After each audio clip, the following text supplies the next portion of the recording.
Hope you all are doing well out there today. My name is Jamie Nunez. I'm the Bay Area Regional of Common Sense.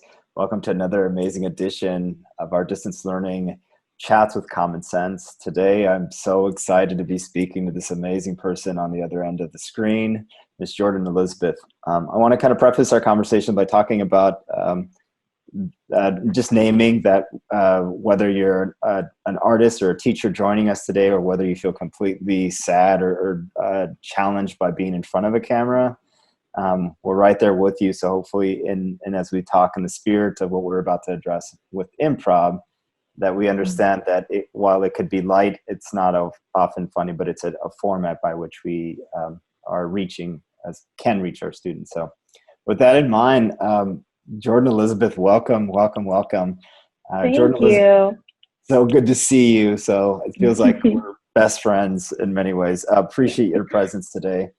Jordan Elizabeth, she works for an organization called Girls Leadership. She's a New York trainer, former actress, and amazing skill set around improv. Jordan, can you tell us a little bit about your role at Girls Leadership? What do you do, and what makes you feel excited about improv to begin with? Yeah. So again, thank you so much for having me. This is so exciting.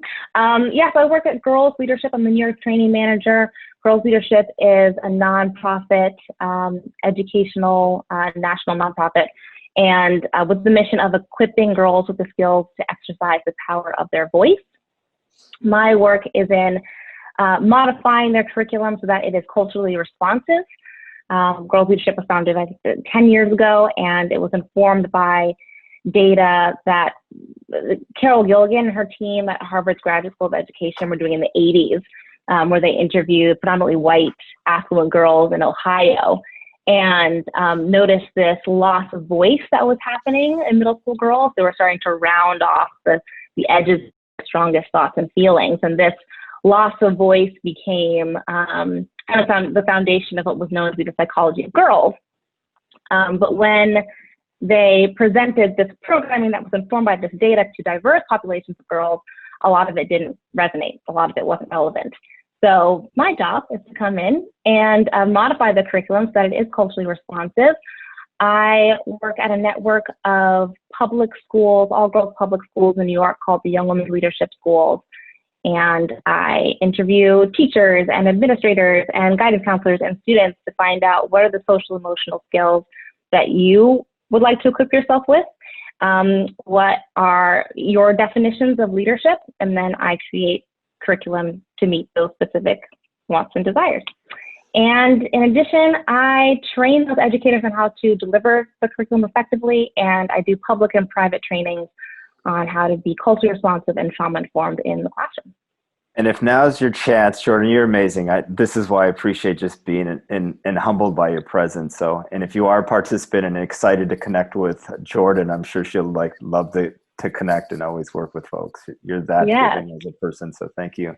I want to get into this because I love what you just finished sharing about the state of our kids at the moment, where they might be, and in your work with young women, in particular young people of color, the state of anxiety and trauma that might be sort of going through them at this time. So can you sort of address kind of what are you seeing out in the field? What are you seeing as kids prepare to go back to online learning or physical or hybrid learning?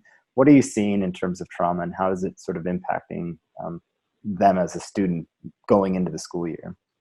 Yeah. Well, when I talk to educators about trauma, I like to start with some data, some background. So in the mid-90s, the CDC and Kaiser got together and they discovered an exposure that dramatically increases the risk of 7 out of 10 of the leading causes of death in the US. And that exposure is early childhood trauma. And they defined trauma as existing within these 3 categories, either abuse, neglect, or household dysfunction. And 67% of the participants had experienced 1 or more of these early childhood traumas, and 12% had experienced 4 or more. And now since the 90s, we've totally, we've opened the aperture on what could be a traumatic experience for someone. So add those numbers to the current crises we're facing, a pandemic, anti-Black racism in this country, and our students are holding a lot. So when I met with guidance counselors and teachers and administrators back in April and May, I heard things like there's a lot of disassociation happening, there's a lot of fatigue, confusion, withdrawal happening among students. The trauma responses are showing up, fight, flight, freeze, and fawn, how those show up in the classroom. So, and something we know about how these, something that worries me about this moment is that oftentimes these trauma responses, the way they show up, they're often met with, or they're often misinterpreted as defiant behavior or disruption, as opposed to being met with compassion and empathy. And so I worry that in this moment, as we're about to go back to school, that fight, flight, freeze, and fawn are going to show up over Zoom or in person, and they're going to be met with discipline as opposed to, you know, compassion and empathy. So, and that's one of the ways. Yeah, and I'm sorry to interrupt. Go ahead. I was going to say that this is one of the ways that I find improv really helpful in thinking about how can we equip ourselves to think on our feet when these responses show up in our spaces. Yeah, and that, God, I'm so fluid with you. She was excited. That's exactly what I was going to ask. Like, okay, so this is the reality. This is our content. Like, Jamie, did you trick me into wanting to come to a show about improv? Because oftentimes improv, as we think about it, is often associated with comedy or, you know, people making light of something. So can you tell us a little bit about what exactly improv is, you know, given the context of what you just shared, like why improv, and how do you see the core tenets of what the skill and the art of improv actually playing out in education? Yeah. So improv or improvisational theater is a form of live theater where the dialogue, the characters, the plot are made up on the spot. And oftentimes all those things are informed by audience suggestions or suggestions from the other players in the scene with you. I first utilized improv in my teaching when I worked as an educator in sexual assault prevention for the military and on college campuses. And the first part of the show was a half improvised, half scripted show, and the second half was a facilitation between me and a group of students talking about breaking down victim blaming culture and normalizing verbal consent. And it's that second part, that facilitation would not have been possible without the skill, you know, without the foundation I was able to build in the improv component. So I was able to establish an environment in which the participants felt like they had voice and choice, because I was asking them for pickup lines and asking them for a character and a relationship, and having them continue to co-create the learning experience with me. It gave me an opportunity to do some listening, so I could gauge, like, you know, what kind of audience is this I'm working with? Are they progressive? Are they conservative? How can I adjust my delivery to meet them where they are? And it allowed me to create a brave space with them by modeling my own vulnerability. It's like, look, I'm up here willing to make mistakes, willing to fail, willing to like have a joke that flops. Yeah. All so that, you know, at the end of this conversation, you feel comfortable having, you know, challenging conversations on challenging topics with me.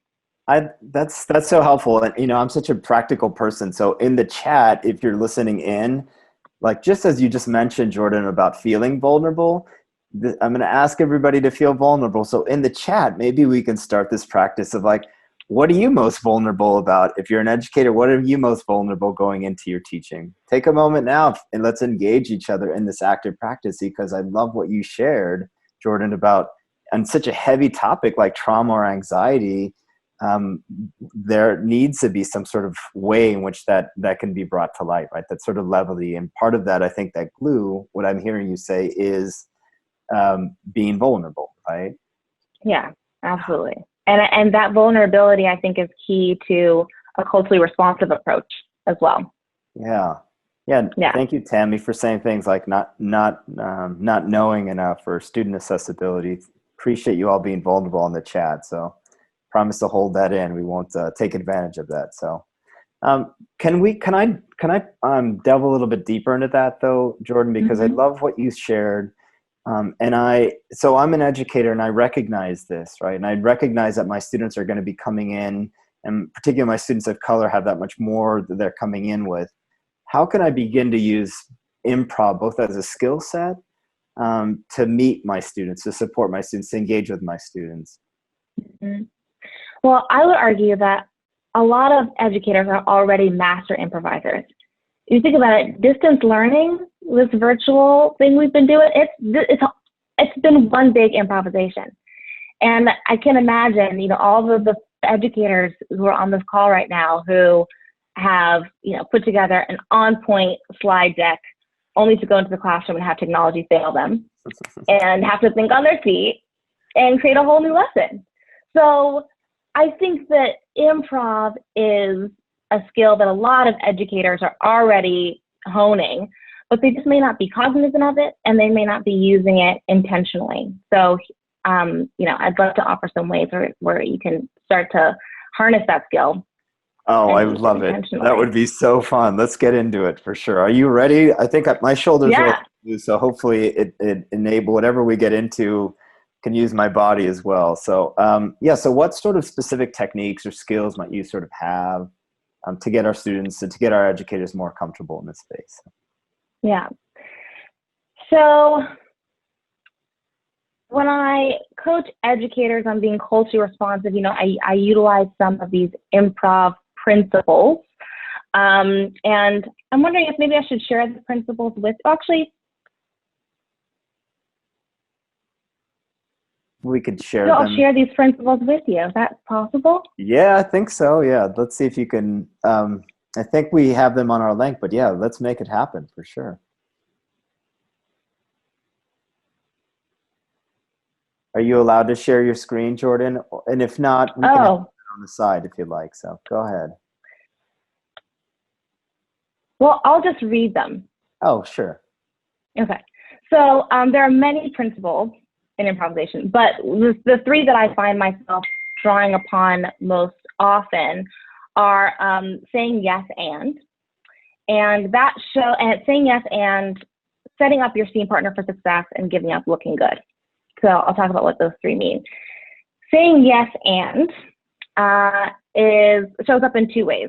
It's saying yes to the suggestions that your audience, your participants, your students give you, and building a scene.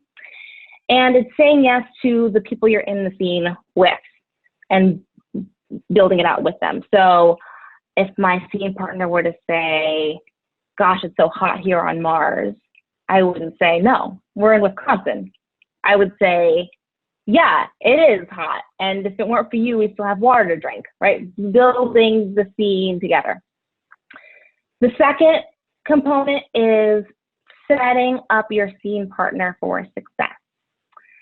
And so much of the time that shows up as first equipping yourself with the skills to show up fully for someone else. So I think I can speak for, I think for a lot of educators, many of whom are women, we have been conditioned to hold the emotional burden of others.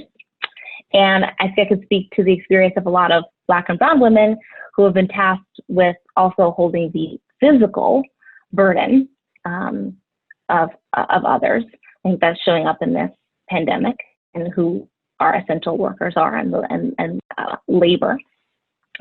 But in education, it can show up as, making sure that you yourself are equipped and able to show up for your students, and then showing up for them in a way that allows them to flourish. So something that would annoy me a lot in improv is when I was in a scene with someone who was so concerned about their own funny and their own laugh and not concerned about the collective experience. And I find that in education that can show up too, where the educator is so concerned about having everything together, being able to kind of be on a soapbox and have all the answers, and not co-creating that learning environment with the student and not giving the students themselves the platform. And the third piece, giving up looking good. I think I mentioned that earlier. That helps create a brave space. If I'm willing to show up and fail, if I'm willing to make mistakes, but I'm creating an environment where you feel like you can show up and fail and make mistakes and grow and learn and tackle challenging issues. I'm gonna pause you on that one because that's a really hard one. As educators, you know, we're accustomed to being so prepared because we want to be there for our students. So like, how physically do you do that? You know, I've spoken with some teachers that are like, I need to take like 2 hours just to be in front of the camera because the camera doesn't look good on me physically. And when I don't feel good in front of the camera, I stumble my words, right? So, you know, outside of the physical, how do you get to that sort of last point that you just mentioned about looking good and presenting yourself good? Well, I think it's a letting go of that. Yeah, it's a letting go of that, and that's hard. I think that's hard, especially, you know, for us as educators who we want to be able to walk into a space and show up as perfect, but we also would never expect that of our students. So one of my mottos is, I would never expect my students to do something that I myself wouldn't do. And if I'm not willing to show up and be messy, then how can I ever expect them to show up and be messy and be their full selves, you know? Yeah, no, I agree in many ways in that piece. Yeah, and you're getting a lot of compliments, Jordan, on your end. So, you know, thanks folks for shouting out Jordan's amazing presence. So it's hard to feel that way. And I didn't mean to digress from your 3 points, Jordan, but I'm really curious. And, you know, can we go through some scenarios where we're actively practicing them? Like I heard you say at the very beginning with the say yes and, but can we go through an activity together to see, you know, I'm a math teacher, a science teacher, I'm an elementary school teacher. How might this play out the next time I'm in front of Zoom with my kids? So I have 2 options for you. Are you thinking, like, let's take a scenario that's just sort of kind of a real life scenario in the classroom and apply these principles? Or are you thinking of some improv games that you can use with your student? No, just real life. Yeah, improv. Yeah, let's embrace it. We can do both. Let's try both. Let's do a real life scenario first. Okay, We got some time.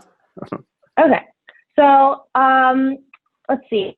Can I read a scenario? Of course. Is that possible? Okay. Mm-hmm. So here's a possible scenario. You're a teacher. It's the second to last week of school, and there have been 3 fights this week during the passing period. Students are on edge, and adults are exhausted, and nobody seems to know what to do besides suspend the kids involved. Parents are calling the school, saying their kids are coming home crying or refusing to get up in the morning. Some students have recorded the fights and uploaded them to social media. What do you do? How do you apply these 3 improv principles? All right, so should we start with yes and? Yeah, let's make it happen. All right. So yes and would be, yes, this is what's happening. It's the first, it's not a denial. It's not a denial or business as usual, but it really is a confronting of what's happening in the school. Right? So that's the yes and. And what can we do about it? The second principle, setting your STEAM partner up for success. Well, if the students are dissociating, if the students are withdrawing, if the students are experiencing a lot of anxiety, chances are you as an educator are too. So how can you set yourself up for success first? What do you need to be able to show up fully for your students? Whether that's in the form of self-care or journaling or going for a run or doing some meditation or whatever it is, so that you can come back to your students, model some vulnerability, tell them the current state at our school is impacting me. I'm experiencing anxiety, and this is what I did to tackle that. And then opening it up to them for questions. You know, how can I best serve you? How can we co-create a learning environment in which you can thrive? Would you like to learn about the meditation practice that I use for myself? Would you like to do some journaling at the top of each class through the end of the year? Would you like to talk in small groups? And just really being adaptable and responsive to the students. Also, give a component to giving up looking good in this scenario, I think, is the recognition that you as an educator or the school as a whole could have done better to see this coming. It's 2 weeks before the end of the year. Tensions are high. You know, not everyone's excited about going home. And so there could have been things put in place to create a healing-centered environment for students before all of these bites and anxieties and tensions were so high. So there's an opportunity for acknowledgement and apology there. That's yeah. You make things so fluid and so easy. It's so smooth, Jordan. I appreciate that. And what I really appreciate and really value is that you just painted this picture that it's not about that particular instant. You know, the actual event takes care of itself, but you've really painted a holistic sort of view and process by which we can sort of look at that view, big picture, right? I think a lot of my students, like, are we thinking about just that experience, that lesson plan that we're disseminating, or are we thinking about everything that the child is walking into, and then how to adjust for those and pivot our lesson based on that? We call that a lot of, obviously, in modification for our students' learning differences, but I would, based on what you shared, would add that it's more of also like creating understanding and modifying for the environment that student is coming from as well, right? Yeah. Gosh, geez, Jordan, drink some water. That was like refreshing. I'm getting hot just thinking about this experience. So this is very cool. Can I shift to academic sort of evaluation and assessment of this, right? So both as a skill set, if we were to disseminate this or share this technique with students, do you have any tips for educators out there that are thinking, I want to be able to assess this, I want to be able to measure this so my students feel like they're gaining, they're developing in this skill set? So I have a question for you. Is that like this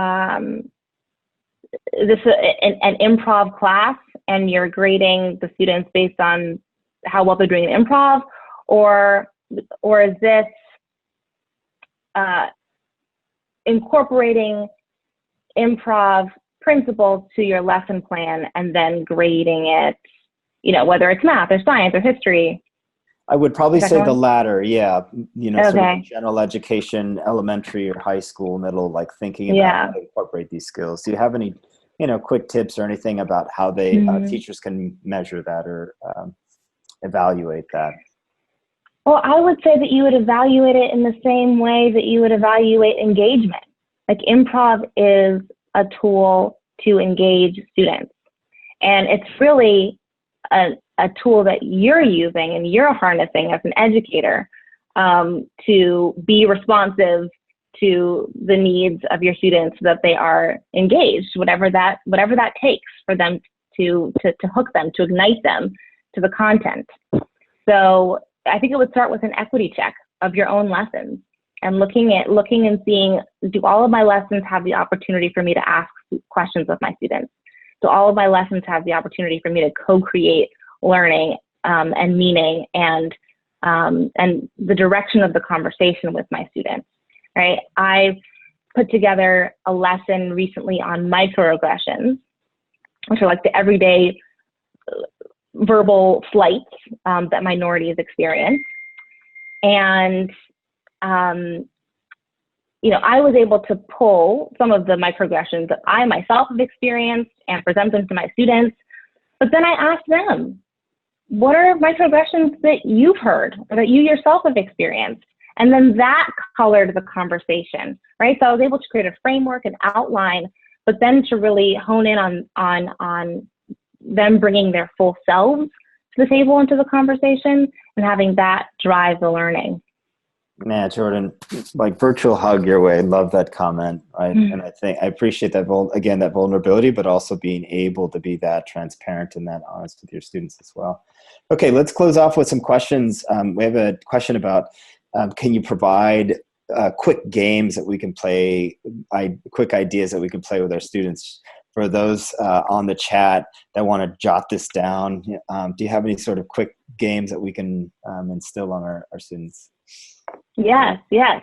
One game that I really enjoy with a brand new group of students, whether they're young people or adults, is a game called Hot Seat, where I, as a facilitator, sit in the hot seat and I arrange the participants in small groups or pairs and ask them to come up with yes or no questions for me, and who, what, why, when, or how questions for me that would make them feel comfortable with me as their teacher. What do you want to know about me that would make you feel comfortable with me as your teacher? And, I preface it by saying, don't make it weird. Don't ask me anything that you yourself wouldn't want to be asked in front of a group of brand new people.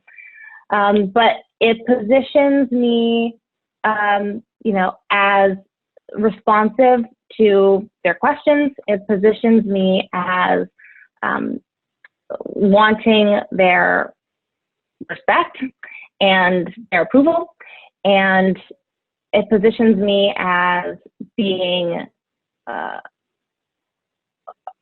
open to revealing myself to them and being vulnerable with them in a way that I'm asking them to be with me later on in the year. I highly recommend Hot Seat. That's exciting. I'd be completely vulnerable if I was an educator as a high school teacher. Like, okay, hold on. It's yeah, and I also say, I reserve the right not to answer a question if I don't want to. I love it. Because that also models like boundaries. Let's close off this conversation, for our audience, just to be respectful of their time. Any last minute games? You're like, this is it. Really quickly, this is what you can do for 30 seconds the next time you're on Zoom. Oh, next time you're on Zoom, let's see, there's one word story. Everyone goes around and contributes one word to create a story. That's fun. There's word association, where I say a word, then Jamie says a word, like really, really quickly, Peace out. yeah, trying to think of a word that that is associated with the word I gave him, without second guessing himself, and that just helps students really listen in and hone in on their internal voice and start to trust it. Jordan, you're great. Thank you. This is a great sort of plug to end at this point. Really want to thank you for just coming in and embracing our experiences together. So thank you for the experience. The last takeaway will be added on the chat if folks don't already have that are joining us. But again, want to thank you for your process. If folks, obviously we're still recording. If folks want to know more about sort of you or the next step or what you're going to be doing, where can they reach you? Where can they say, Jordan, you've been a blessing, I want more of this? Where could they sort of reach you? Yeah, I'm available at jordan@girlsleadership.org. You can reach me there. You can also reach me on LinkedIn, Instagram, at Jordan Nia Elizabeth is my full name. Jordan Nia Elizabeth. Jeez. And I'm certainly going to Google you and look at your old acting technique. So I'm playing with you. But honestly, Jordan, it's been a blessing to have the presence to connect with you over the last 30 minutes. I can't thank you enough for just that, providing that insight, both as a father to a 6-year-old girl, engaging in education or starting education, as well as an educator, the insights that you sort of bring. You make me feel sort of at peace. So mad props to you.